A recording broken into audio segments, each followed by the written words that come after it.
কবর বড় কঠিন জায়গা, কবর বড় কঠিন জায়গা,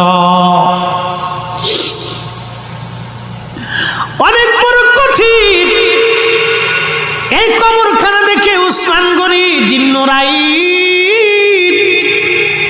কবরের পাশে দাঁড়ায় দাঁড়ায় থরথর থরথর করে কাঁপতেন।